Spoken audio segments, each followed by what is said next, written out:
세상을 이기는 믿음은 어디서 오느냐? 우리가 이 세상을 살아가면서 믿음 없이는 살 수 없습니다. 여러분, 그 믿으면서 살아요. 우리도 이제 하나님 말고 다른 걸 믿고 사는 거죠. 특별히 우리가 내일, 미래라는 것은 보거나 만지거나 느낄 수가 없어요. 미래는 뭔가 이렇게 실체가 없어요. 안 보이잖아요. 미래는 아직 안 왔으니까. 그러나 학생은 학교에 제출할 숙제를 미래를 준비하는 마음으로 오늘 숙제를 해요. 직장인은 당연히 내일 월요일부터 출근을 해야 되겠지 생각을 합니다. 주말에 이성과 미팅이 잡힌 남학생은 설레는 마음으로 주말을 기다립니다. 모두 미래적인 것이고 성취되지 않았어요. 그러나 내일이 되면 반드시 학생은 수업을 하고 있을 것이고 직장인은 업무를 충실히 하고 있을 것이고 장사하는 분들은 손님에게 물건을 팔고 있을 것입니다. 내일이 오지 않아도 그렇게 될 만한 증거들은 확실해요. 차고 넘쳐요. 항상 정해진 날에 정해진 시간에 수업이 있었고 휴교한다는 공지도 없었으니 내일 수업이 있을 것입니다. 내가 다니는 직장이 매출이 계속 올랐고 이윤이 계속 났고 퇴사 공고 받은 적도 없고 나는 든든한 입지가 있으니 내일도 출근할 겁니다. 이런저런 증거로 인해서 우리는 내일 미래라는 것이 보이지 않아요. 만질 수 없어요. 그 실체를. 그럼에도 불구하고 우리는 믿음으로 준비하고 있는 거예요. 이 세상에서도 미래의 일을 믿음으로 준비한다면 앞으로 성취될 우리의 영적 승리는 어떻게 올 것입니까? 그것도 이제 믿음으로 오는 거죠. 그러나 증거가 있다는 거예요. 영적인 것, 미래적인 영역처럼 보이지 않습니다. 현실 세계, 물질 세계처럼 만질 수 없어요. 영적 세계가 그래요. 하나님 나라가 그래요. 이 땅에서는. 새 예루살렘이 도래하기 전에는 그렇습니다. 지금 볼 수도 있고 보이지도 않아요. 볼 수도 없고 보이지도 않아요. 만질 수가 없어요. 하나님 나라, 영적 세계가 말이죠. 그래도 믿을 만한 증거가 있다. 그리고 성도들의 승리 역시 믿을 만한 증거가 있다. 그것이 답이 오늘 그 답을 주는 거예요.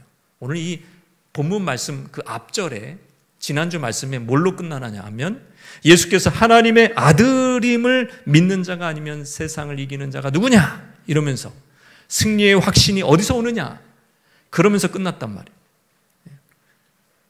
예수님이 하나님의 아들이심을 믿는 자가 아니면 세상을 이기는 자 누구냐? 예수가 하나님의 아들이라는 확신, 거기서 세상을 이기는 이김이 온다. 승리가 온다. 예수님의 따라해봅시다. 인성, 신성, 이 본질에 대한 확신이 있을 때 우리는 승리할 수 있다는 거죠. 오래전부터 2000년 전 복음이 시작될 때 그 복음과 함께 이단이 공격한 그 공격의 포인트가 초점이 바로 이 부분이었어요. 예수님의 인성과 신성. 자, 이 부분에 대해서 확실한 증거가 있기 때문에 우리는 세상에서 승리할 수가 있고 영적 세계를 거기서 승리를 우리가 확신할 수가 있는 것입니다. 그렇다면 사랑하는 성도 여러분, 죄와 세상을 이기는 믿음은 어디서 오느냐? 세상을 이기는 믿음은 어디서 옵니까? 따라해 봅시다. 물과 피로 임하신 예수님의 인성, 물과 피로 임하신 예수님의 인성으로부터 우리가 세상을 이기는 믿음을 얻을 수가 있습니다. 요한일서 5장 9절, 6절 상반절 말씀입니다. 시작. 만일 우리가 사람들의 증거를 받을진대 하나님의 증거는 더욱 크도다. 하나님의 증거는 이것이니 그의 아들에 대하여 증언하신 것이라. 이는 물과 피로 임하신 이신이 곧 예수 그리스도시라. 물로만 아니요 물과 피로 임하셨고 그랬어요. 예수님이 십자가에서 돌아가신 직후에 이제 로마 군병이 예수님 옆구리에 돌아가셨으니까 창으로 푹 찔렀어요. 그때 쏟아진 게 물과 피였어요. 그래서 물과 피라는 것은 예수님의 인성, 인간으로 오신 예수님을 증명하는구나. 그렇게 이제 우리가 확신할 수 있겠죠. 그런데 한 가지 걸리는 게 있어요. 복음서에 그렇게 창으로 찔러서 뭐가 물과 피가 쏟아졌다라고 적혀 있는 게 아니라 피와 물이 쏟아졌다 이렇게 적혀 있는 거예요. 피가 먼저 나와요. 근데 지금 오늘 요한 1서에서는 물과 피라고 돼 있잖아요. 순서가 좀 이상하다. 순서가 걸리는 거예요. 그래서 학자들이 조금 더 연구를 해서 정리한 게 이것입니다. 자, 이 순서에 주목한다면 물로만 아니라 물과 피로 임하셨다, 예수님이. 그것은 바로 그 당시에 득세한 이단, 영지주의 이단의 주장과 괴를 같이 하고 그것을 반박하는 말씀이었을 것이다. 읽겠습니다. 당시 도세티즘이라 부르는 영지주의자들은 가연서를 주장하여 육체로 임하신 예수님을 부인했습니다. 인간 예수가 있어요. 그때 인간 예수가 이제 청년이 됐어요. 장성했어요. 요한이 세례를 베풀었단 말이죠. 물로. 그때 비둘기같이 그리스도가 임한 거예요. 이들의 주장이에요. 그리스도가 이때 뿅 임해가지고 이제 놀라운 신기한 일을 행하시다가 십자가에 이제 돌아가실 기약이 찼어요. 십자가에 매달리셨어요.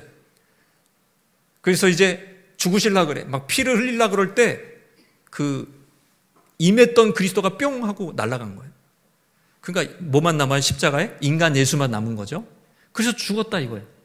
부활은 없는 거예요. 그러니까 인간 예수가 죽었을 뿐이고 너희들이 본 부활했다는 예수님은 홀로그램 같이 환영이라는 거예요. 환영이라는 거. 그 그리스도가 왔다가 갔다가 환영이라는 거. 왜 이런 주장을 했을까요? 그리스도는 물 세례를 통해서 온 것이지 피를 통해서 온 것이 아니다. 피를 흘리며 죽은 것이 아니다. 거짓 주장이죠. 왜 이런 주장을 했을까요? 이런 이단 사설이 창궐한 이유는 신적 존재는 고난을 받거나 더러운 육체를 입을 수 없다라는 그 당시 헬라 사상에 굉장히 부합되는, 굉장히 이렇게 딱 맞는 말씀, 딱 맞는 이론이니까 그게 폭발적으로 교회를 집어삼키고 있는 거예요. 그다음에 헬라인들은 다 육체를 가진 것들은 다 더러워. 다 하천해. 저기 아주 그냥 천해. 이렇게 생각하고 있는데 예수님이 육체를 입고 오시고 육체로 돌아가신 분이 하나님의 아들이라니까 안 믿죠. 믿는데 거리낌이 있죠. 근데 이 게린투스 이단들이 와가지고 그 문제를 해결해 준 거예요. 그 이단 사설, 예수님의 인간 예수의 신성을 부인할 뿐만 아니라 그리스도의 인성까지 모두 부인한 거짓 이론이었습니다. 이에 요한은 물과 피로 임하신 객관적인 증거를 들이댑니다. 예수는 물로만 아니요 물과 피로 임하셨고 예수 그리스도는 요한의 물세례를 통해서 구속사역이 시작됐다고 복음서에 나오잖아요. 물세례를 통해서 마침 십자가에서 다 이루셨다 할 때는 언제입니까? 피로? 피범벅이 되시고 피를 흘리시고 피를 쏟으시고 이제 생명을 다하실 때 다 이루셨다. 그때 구속사역의 완성이 일어나는 거예요. 그래서 예수님은 물로만 아니라 육신을 입은 예수님은 피로써도 임하신 것이다. 예수님의 인성, 신성을 부인하는 신앙, 그 이단 사설을 염두에 두고 그것을 무너뜨리기 위한 이 성경 진리가 바로 물로만 아니라 물과 피로 임하신 분이시다. 예수님이 이런 식으로밖에 우리를 구원할 수 있는 방법이 요거밖에 없을까요? 하나님이 굳이 예수님을 인간의 몸으로 두셔가지고 구원하시는 그 방법밖에 없을까요? 다른 방법은 없을까요?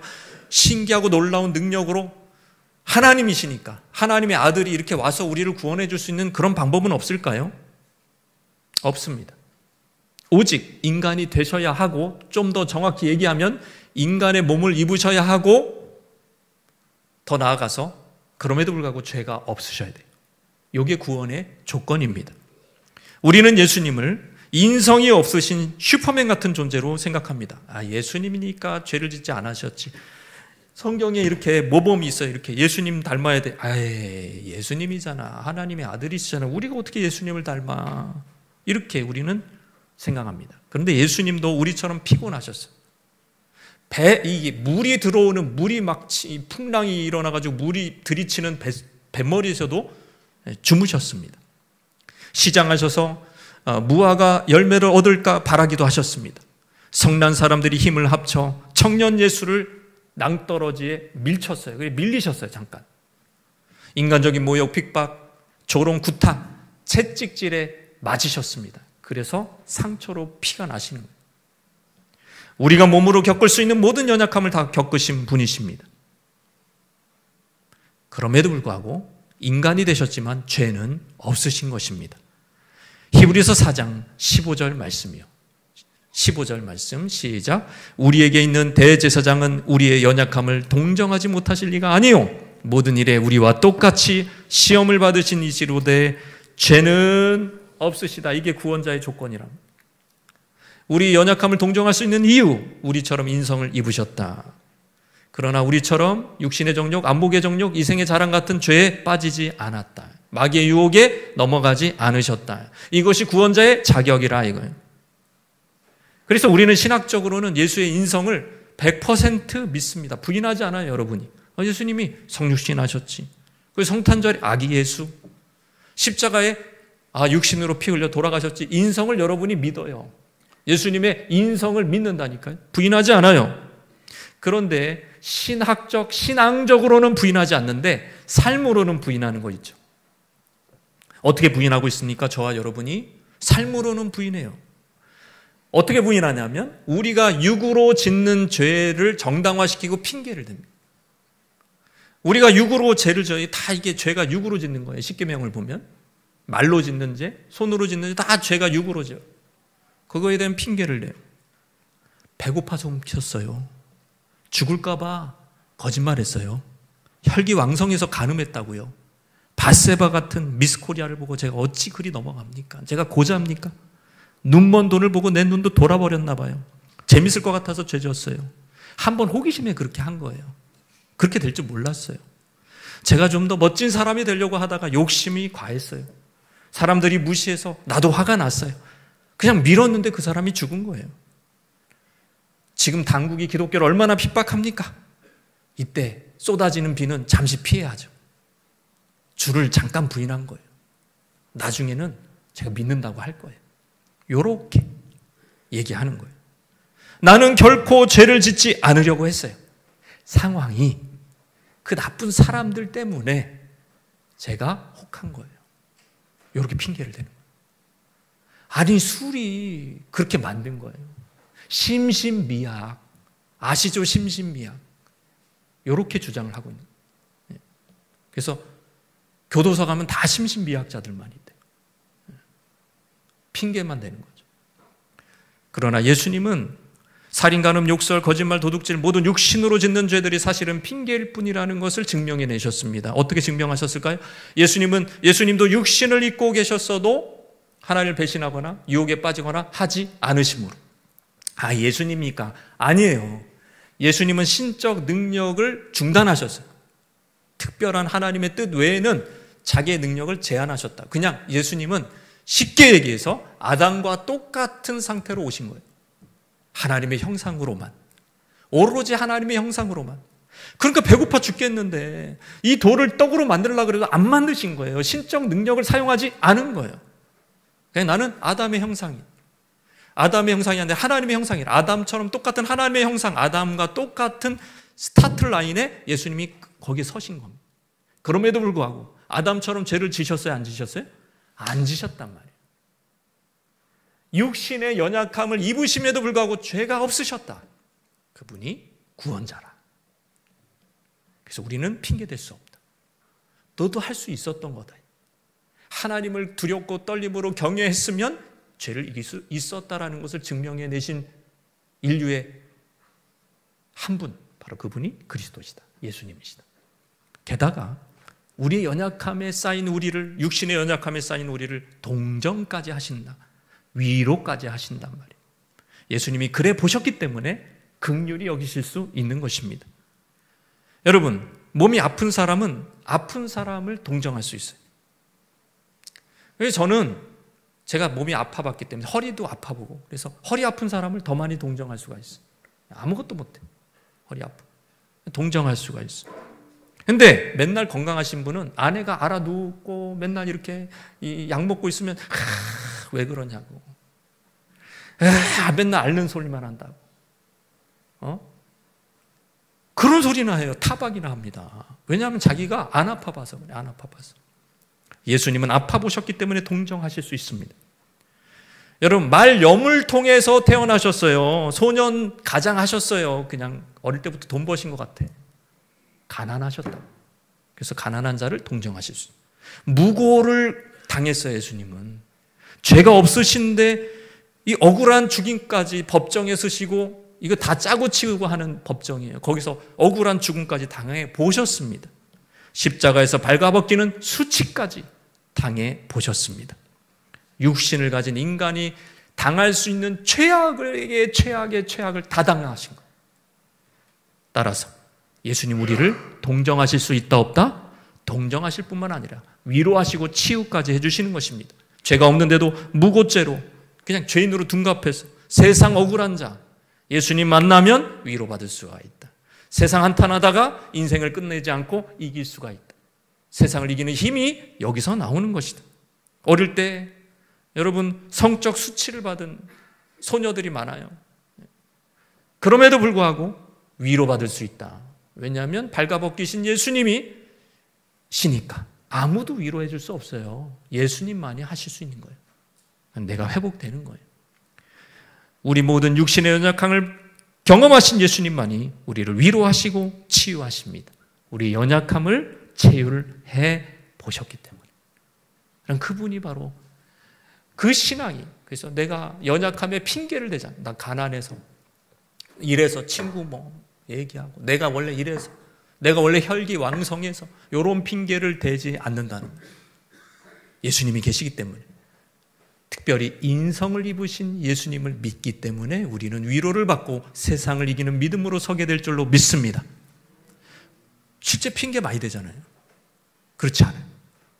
그게 바로 예수님의 인성을 삶으로 부인하지 않는 신앙이라.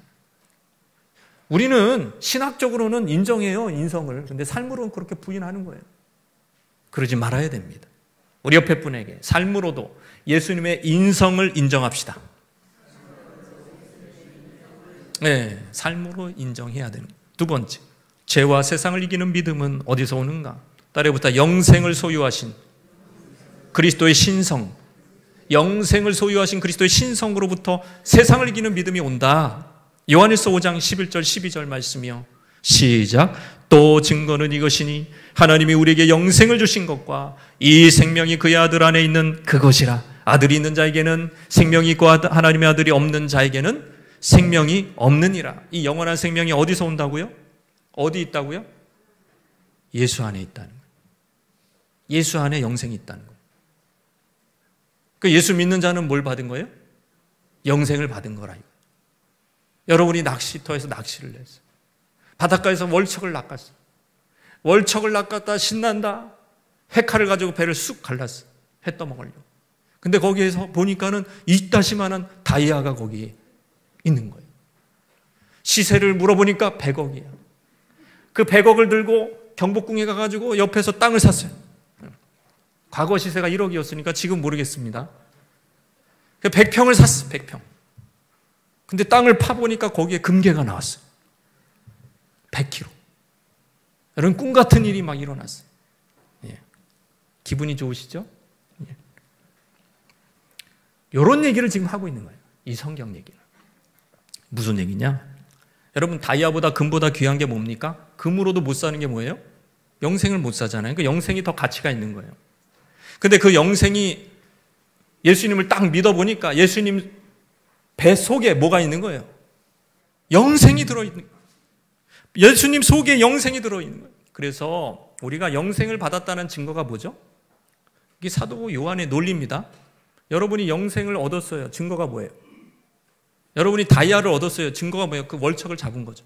마찬가지로 여러분이 영생을 얻은 증거가 뭐예요? 예수를 믿는 것 자체가 영생을 얻었다는 증거라는 거예요.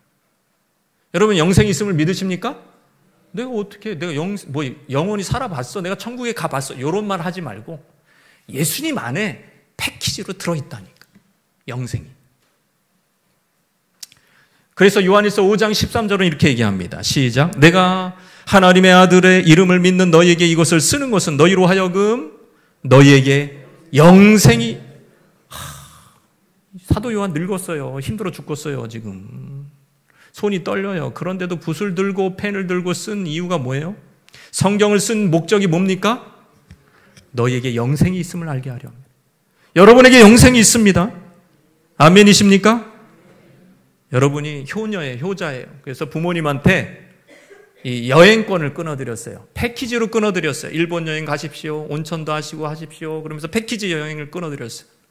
이제 부모님이 가가지고 이제 식사를 하려고 그러는데 너무 근사한 식당으로 가는 거예요. 부모님이 걱정하기 시작해요. 노부모가. 아이고 이거 비싼데 이거 어떡하나. 온천이 너무 좋은 데를 가는 거예요. 이거 지금 돈이 많이 들어갈 텐데 이거 어떡하나. 그러고. 네? 버스도 너무 좋은 거예요. 가는 버스가 리무진이에요. 이거 너무 돈이 많이 네. 호텔도 너무 좋아. 이거 돈을 어떻게 이거 감당하려고 그래. 돈이 이렇게 많이 들어. 이렇게 걱정하는 부모님 요즘에는 옛날에는 있었을 거예요. 요즘에는 없어요. 왜 없습니까? 자녀가 끊어준 이 상품이 무슨 상품? 패키지라 이거. 다 들어있어 거기 안에. 다 들어있다고요.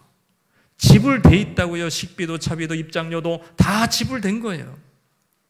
그런데 우리 신앙인들이 특별히 교인들이 95% 제가 조사해 보니까 95% 교인들이 고지식하다. 왜 고지식하냐? 영생을 잘 아껴뒀다가 죽으면 영생을 꺼내 쓰려고 그래요. 영생이 죽으면 오는 거예요. 그래서 죽으면 그때서야 나 영생 꺼내. 그때 나 쓸게. 영생을 죽으면 빼먹으려고 하는 교인들이 제가 볼 때는 95%. 여러분 하나님이 그걸 원하지 않아요? 영생은 따라해보세요. 예수 믿을 때 이미 주어진 거예요. 그때부터 누리시면 되는 거예요. 그때부터 그거 다이아 꺼내가지고 팔아서 그냥 마음껏 쓰시면 된다고요. 여러분 요한일서 시작부터 이런 말씀을 했습니다. 태초부터 있는 생명의 말씀에 관하여는 우리가 들은 바요 눈으로 본 바요 자세히 보고 우리 손으로 만진 바라. 이렇게 만질 거라고 얘기해요. 그 영생이잖아요. 지금 생명의 말씀. 태초부터 있는 생명의 말씀이 이렇게 다른 말로 바꾸면 영생이란 뜻이에요. 그죠? 태초부터 있는 이게 이 자체가 이 표현 자체가 영원한 생명을 나타내는 겁니다. 이게 예수님의 신성을 나타내는 표현이에요. 그러니까 이 영생에 대해서 사도 요한은 지금 눈으로 보고 귀로 듣고 손으로 만졌다 그래요. 앞으로 죽으면 내가 그거 거기서 꺼내 쓴다 그래요. 지금 내가 이걸 누리고 있고 그 영생이신 태초부터 있는 그 말씀과 내가 코이노니아 사귀고 있다고 말씀하고 있지 않습니까? 그게 지금 이 요한일서의 굉장히 중요한 주제예요. 죽어서 경험할 축복만이 아닌 겁니다. 영생은 지금 주어진 거예요. 타락한 인간에게는 영원한 생명이라는 신성이 사라졌어요. 죽음이 찾아옵니다. 죽기를 두려워해서 사망의 종노릇하는 것이 인생의 현 주소입니다. 영생을 잃었기에 어떻게든 이렇게 나이 들수록 오히려 자기 이름을 내려고 그래요.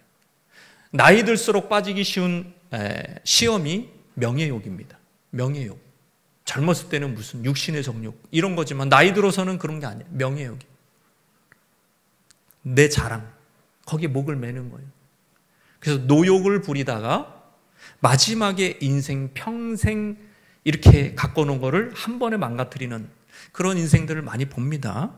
적지 않아요. 젊은 인생들은 어떻게든 짧은 인생 즐겨보려다가 죄 구렁텅이에 빠져버립니다. 만족, 환희는 잠깐이요.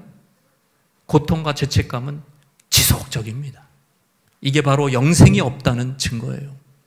근데 영생을 누리는 성도는 대반전이 일어납니다. 죽어서 영생을 누리기 전에 여기서 영생을 누리는 거예요. 영원한 생명. 여러분 생명은요. 가만히 있지 않아요. 무슨 개, 고양이, 닭, 오리 같은 거 키워보세요. 가만히 있나.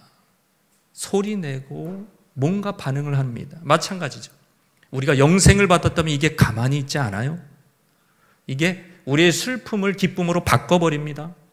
여러분 안에 있는 미움과 원망을 평안으로 바꿔버리는 줄 믿으시기 바랍니다. 가만히 있지 않아요. 생명이기 때문에 이것도. 마음의 불결, 더러움을 청결, 순결로 바꿔버립니다. 세상 순결한 사람으로 바꿔버려요. 여러분 이것이 바로 영생의 생명이에요. 생명. 구약시대 제사장들만 먹을 수 있는 고기가 있었어요. 근데 그 레위기 6장 27절에 뭐라 하고 얘기하냐면 그 고기가 접촉되는 모든 것이 다 거룩해진다. 그 고기가 접촉되는 모든 것이 그 고기, 그 생명의 떡이 뭐라고요? 예수님입니다. 그 예수님 안에 영생이 있어요. 그러니까 예수님께 내가 교제하고 연합하고 접촉하고 기도하고 구하고 찾고 예수님의 음성을 듣고 교제할수록 뭐가 되는 거예요? 생명이 나타나는 거예요. 죽어서만 나타나는 게 아닙니다, 여러분. 천국에서만 영생을 내가 맛볼 수 있는 게 아닙니다. 여기서 살아있는 내가 여기서 지옥 같은 내 삶이 천국으로 여기서 바뀌어버리는 거예요. 외부의 환경은 하나도 안 바뀌었는데 내 안에 마음이 바뀐 거예요. 천국으로. 그게 영생이에요. 제가 청년 때부터 눈여겨본 것이 있습니다. 오랫동안 교회에서 자랐어요. 저를 포함해서 많은 이들이, 내 동기, 후배, 선배들이 어떤 이들은 더 열심을 내서 선교단체까지 경험했어요. 제자훈련을 많이 받았습니다. 그런데 그 중에 많은 이들이 도태가 돼요. 세상을 이기기는커녕 세상에 매몰됐습니다. 같이 술 취하고 방탕하는 자리에 들어가는 것, 세상 사람하고 하등 다를 바가 없는, 심지어 교회를 떠나는 모습까지 보게 됩니다. 승리는커녕 패배자의 얼굴로 교회에 겨우 그냥 코빼기 한번 보이고 그냥 가는 거예요. 여러분, 이게 뭐냐 제가 고민했습니다. 내가 봤던 성경이랑 많이 다른데 나도 그럴 수가 있고, 이 능력, 생명, 이게 나타나야 되는데 이게 뭘까? 예수 믿는다는 것이 단순히 죽어서 천국 가는 걸까? 죽어서 100% 천국 가는 거 믿고 그걸로 신앙의 전부라면 뭐하러 기도를 열심히 하고 성경 공부를 열심히 하고 말씀을 실천하는데 애쓸 필요가 뭐가 있습니까? 당연히 자동 구원인데, 자동 구원은 맞죠. 근데 구하고 찾고 문을 두드릴 필요가 뭐가 있냐면, 영생을 지금 누려야 되기 때문에. 예수님이 분명히 얘기했어요. 6번 강조한 거예요. 구해라, 찾으라, 문을 두드리라. 자기 자녀한테 얘기한 겁니다. 구원받지 못한 사람한테 얘기하는 게 아니라 이미 천국 백성된 자들에게 산상수훈을 그렇게 말씀하신 거예요. 구해라, 찾으라, 문을 두드리라. 그러면 네가 받은 그 영생이 마치 약간 그 맛있는 견과류인데 껍데기가 너무 두꺼워. 그거 까면은 맛있어요. 근데 너무 두꺼워가지고 이 손으로 안 까져. 그래서 막 기구 같은 걸로 이렇게 쭉 찔러가지고 이렇게 퍽 해가지고 까야 돼요. 네. 제가 기술이 없어서 참 어렵더라고요. 망치로 막 깨버리고 싶은데 그럼 다 속에까지 박살. 여러분, 그게 영생이에요. 뭐가 이렇게 쌓여져 있어. 받았어요, 여러분. 영생을 예수 그리스도를 믿는 순간에 이미 받은 줄 믿습니다. 받았는데 이게 지금 쌓여 있어요. 그러니까 구해라, 찾으라, 문을 두드리라고 얘기하죠. 그러면 열리는 거예요. 그럼 어떻게 열립니까? 여러분, 다니엘처럼 위험한 순간에도 두려움 속에 버들버들 떨 수밖에 없는 순간에도 용기가 나요. 다윗처럼 용기가 나요. 다니엘에게 주신 그 지혜가 나오는 겁니다. 그 영생은 갈대 같은 베드로도 반석에 올려놓고, 성격이 극단적인 바울도 최고의 지도자, 리더십 가진 자로 바꿔놓고, 불같이 그냥 확 불같이 타오르는 이 요한도 사랑의 사도로 바꿔버린 것이죠. 이것이 바로 생명이다. 영생이다. 이 생명의 떡이신 예수 그리스도와 날마다 접촉하시기를 주님의 이름으로 축원합니다. 예수 안에 있어요, 생명이. 두드리십시오. 찾으십시오. 제가 정말 확신하는 거, 200% 확신하는 건 뭐냐면, 막 하나님을 간절히 의지하고 찾고 기도하고 막 매달리고 또 의지하고 기도하고 목이 쉬도록 기도하고, 여러분, 이런 사람 중에 영생의 부스러기, 이 영생의 이 실체를 이 현재 내 지금 삶 속에 경험하지 못하는 사람이 없더라고요. 근데 그냥 말씀을 지식으로만 딱 듣고 집에 가서 기도를 안 해요. 여러분, 어디서 기도합니까? 교회에서 기도한 거는 제가 못 본 것 같아요. 기도 집에서 하시죠? 그러면 이제 제가 물어보면 이제 가족이 알아요. 집에서 안 하던데. 화장실 가서 하시는 거예요. 화장실 가서. 그 어디서 지금 기도를 하냐고. 지금 새벽 미명에 산에 올라가죠. 뒷산에 올라가서 쥐야 막 이러고 기도하고 내려오는 거 아닙니까? 아니, 찾고 두드리고 부르짖지 않으면 영생의 그 실체를 지금 여기서 만날 수 없어요. 그건 진짜 죽어서 만나요. 너무 안타깝죠. 하나도 못 누리고.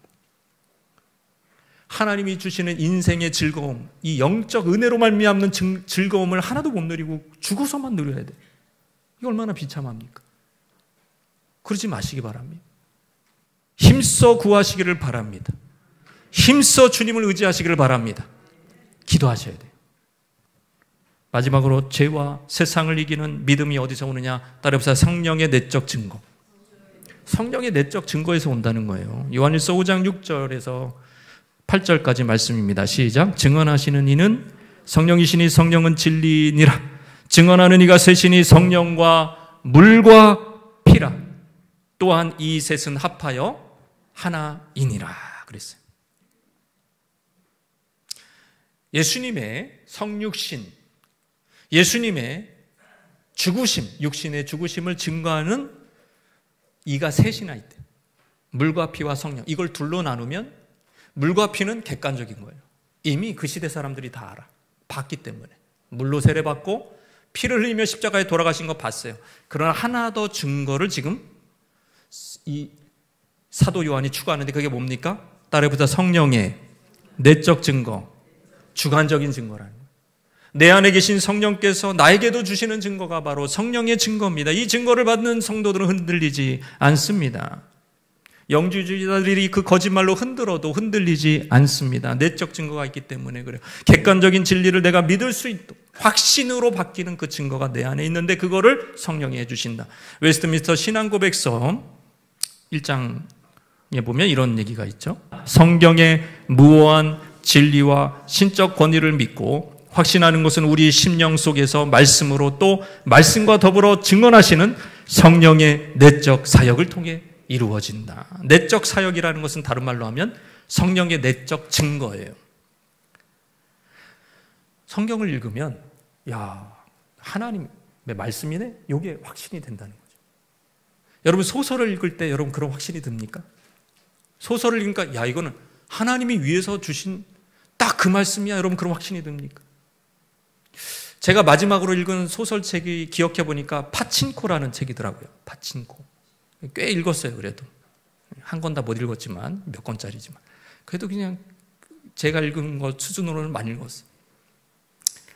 그러면 이게 일제 강점기 시절에 일본 선교사로부터 들었던 일본에 대한 또 우리나라와 관련된 이야기를 들은 이제 이분이 변호사가 됐어요. 그분이 각색을 해가지고 소설로 만든 거예요. 그 목사님도 등장하고 그래요. 거기 보면. 아, 그 말씀 읽으니까 막 목사님도 등장하고 아, 이 신앙적인 내용이 가끔 나오니까 이거 하나님의 말씀이니 막 그래요? 아니잖아요. 성경을 여러분 읽으시면 여러분 안에 거하시는 성령께서 이거 하나님의 말씀입니다. 반드시 이루어진다라는 증거를 주시는 줄 믿습니다. 바로 성경을 읽다가 난생 처음으로 성경의 신성이 명확하게 인식되는 것. 이게 바로 하나님 아버지의 음성이라고 포착되는 것. 그게 바로 성령의 역사다. 바로 객관적인 성경에 기록된 팩트, 그 사실을 내가 지성뿐만 아니라 감성, 의지까지 다 감동시키셔서 확실하게 믿게 하시는 것이 그것이 바로 성령의 내적 증거라. 여러분이 인생에서 중요한 게 뭐냐? 청년들은 잘 들으세요. 결혼입니다. 결혼. 왜 결혼이 중요하냐? 예를 들어서 친구는 학교 졸업하면 못 만날 가능성이 많아요. 길어야 3년인 거예요. 근데 배우자는 여러분 몇 년 동안 사셨어요? 저기 몇 년 동안 사셨어요? 50년 사시고 40주년 했다 막.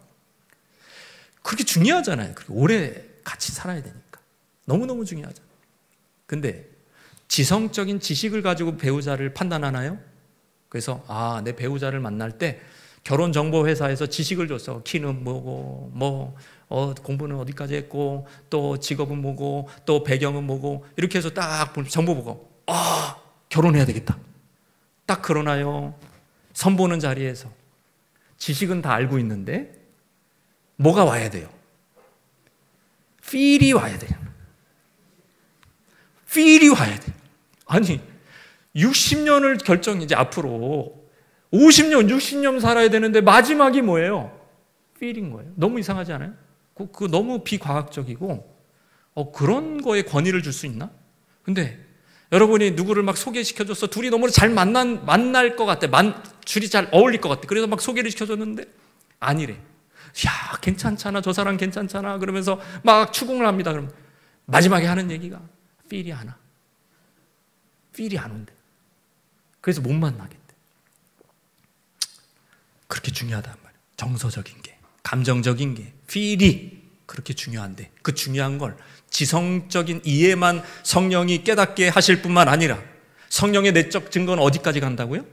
필까지 가는 거예요. 제가 왜 성경을 좋아하는지 아십니까? 필이 왔기 때문에 좋아요. 필이 왔기 때문에.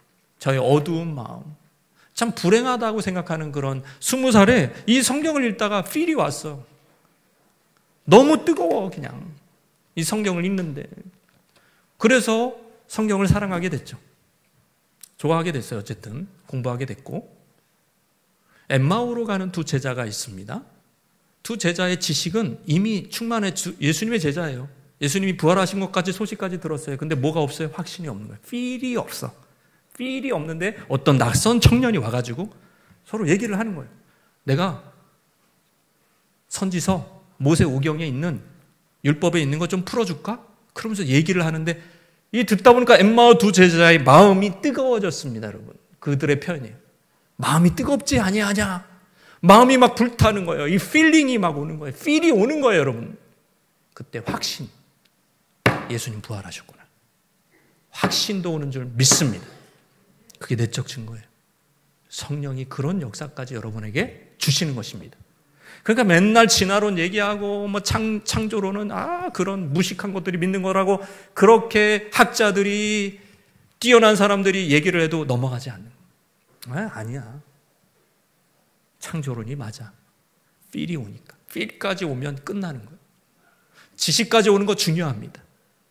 근데 흔들릴 수 있어요. 필까지 오는 거예요. 그게 바로 성령의 내적 증거입니다. 결국에는 우리는 막 예수 믿는 것을 막 감정을 자꾸 배제하라 그래. 감정을 배제하라고. 감정을 중요하게 생각하지 않아요. 그러나 성령은 그 감정까지도 역이용해서 오히려 아군으로 만드는 거예요. 아군으로. 이 진리를 확실하게 믿을 수 있는 아군으로 이걸 바꿔버려요. 감정을 좋게 하심으로, 기쁘게 하심으로. 성경을 읽을 때 이 다윗이 뭐라 그래요? 꿀송이처럼, 시편 119편에 꿀송이처럼 달다. 10대, 20대. 여러분, 말씀이 꿀송이처럼 단다고 생각해 보세요. 그냥 다윗처럼. 그럼 다윗 되는 거예요. 그냥 왕 되는 거예요. 한 20년, 30년 후에 왕 된다고, 왕. 하나님 그렇게 귀히 쓰신다고요. 정말로. 왜? 자기 말씀을 그렇게 대하는 사람이 없거든. 예? 자기 말씀을 꿀처럼 대하는, 그냥 먼지 툭툭 털고 이제 교회 가는 거예요. 먼지 털고, 일주일에 하면 이제 벌써 왜 이렇게 벌써 주일이야? 이러면서 성경 한 구절 안 보다가 온다고요. 대부분. 근데 그 말씀을 꿀송이처럼 달다. 주야로 시냇가에 심은 나무처럼 시절을 쫓아 열매를 맺을 수밖에 없고 하나님 왕까지 시켜주시잖아요. 이러면 다릅니다. 성령의 내적 증거를 무시하지 마십시오. 여러분의 객관적인 진리, 여러분이 아는 지식을 풍요롭게 하실 것입니다. 그 지식을 확실하게 하실 것입니다. 이것이 어디서 오느냐? 바로 여러분이 구하고 찾고 이 생명, 이 영생, 그리고 성령의 내적 증거, 예수님의 인성으로 인한 위로, 성령의 위로 다 여러분이 기도하면서 오는 거예요. 여러분의 신앙이, 저와 여러분의 신앙이 이게 모멘텀을 가지고 점프를 하려면 기도를 반드시 하셔야 돼요.